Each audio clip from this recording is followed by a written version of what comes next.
先说说昨天晚上陪谁睡了？这个我不能说，怕是别人不愿意让你伺候吧？一听朱元璋说他没有魅力，女人当场就急了，非说自己的功夫天下一绝，就连徽州的康大人都喜欢得不得了。听到姓康，朱元璋立马就猜了出来，该不会是康清寿知府大人吧？怎么不是啊？难道他的官儿不比您的大？他见了我得叫爷爷。此话一出，粉衣女子下盘一紧，立刻意识到这是条大腿，情不自禁地对着朱元璋一顿吹捧，十分希望今晚能得到他的宠幸。大人，您气宇不凡，好英俊呐！气宇不凡还差不多，英俊差很多。就在这时，坐在对面坐的荆州知府越看朱元璋越眼熟，终于按捺不住好奇，便让荆州通判李元生去上前搭讪打探一下身份。他缓缓坐在朱元璋面前，上下打量着，不禁好奇地说：“眼熟，您是哪位？”别问了，说出来能吓你一跳。李元生听了此话后，更是忍不住好奇地询问朱元璋的引荐人是谁。当过和尚要过饭的朱元璋心理素质非常之强，他直接脸不红心不跳地表示是康清寿带他来的。李元生一听是老康带来的，就知道肯定也是个大人物，于是也是立刻自报家门，生怕别人不知道他。在下荆州通判李元生啊，听过，听说他是一个清廉出了名的官。没人看过他穿新衣服。也不是，只是有些场合。明白，看场合嘛。眼看话已经说到了这个份上了，李元生也不再犹豫，当即就准备问得再深一点。大人从京城来？正四品以上。可以这么说吧。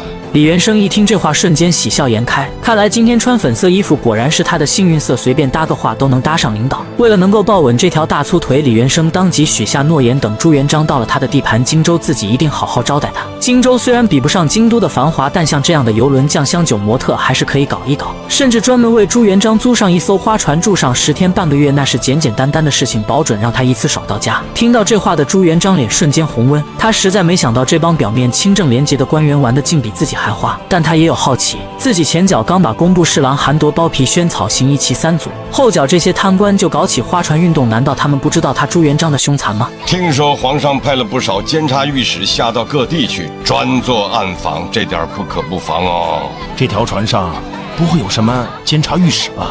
哼，如果有的话，他能活着下船吗？朱元璋深知一个小小的通判不可能这么硬气，这条花船的背后肯定还藏着更大的幕后人物。他当即起身要去楼上继续调查，怎料楼上的情况更加不堪入目。朱元璋走在花船的客房走廊，一阵调笑声传入耳边，推开左手边的船舱门一看，好家伙，竟然是多人运动。放肆！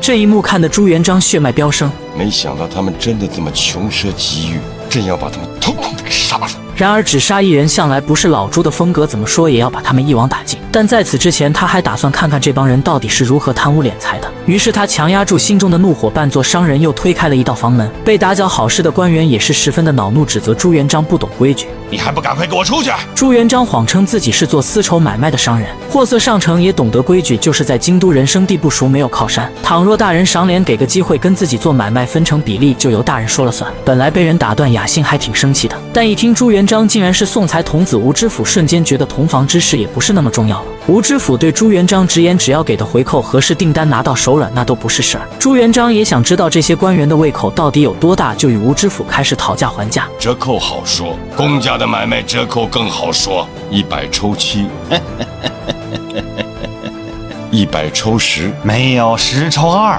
免谈。朱元璋也是懵了，10抽2的回扣，他连进货都进不来了，又还怎么赚钱？你不是也想让我付费做生意吧？然而吴知府立马就给他上了一课，并直言朱元璋太老实了。你这个人怎么整不明白？咱们做的是公家的生意，我把价格抬高点儿，不就全有了吗？此时的朱元璋当真想直接发飙，但为了让这群贪官放松警惕，他还是含笑答应下来。殊不知他那英灵神武的面貌已经引起了康大人的警觉，他越想越觉得那人像是当今皇上，这不禁让他心生寒意，就连怀里的小宝贝也不香了。这个人怎么好像……别那么疑神疑鬼的。不对，你们赶紧穿衣服，出去！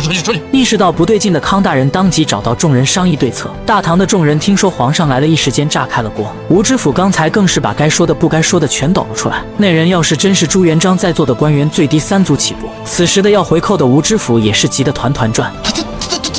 他是一个做做买卖的呀。如今众人是一条船上的蚂蚱，与其坐着等死，不如主动出击。于是康大人给大伙出了个馊主意，既然咱们还不确定此人是不是皇上，那干脆就来个死无对证，直接把朱元璋当成骗子丢进河里喂鱼，到时候死无对证也怪不到他们头上。怎料他们刚准备行动，朱元璋就直接现身硬刚。康清寿，是你在说话吗？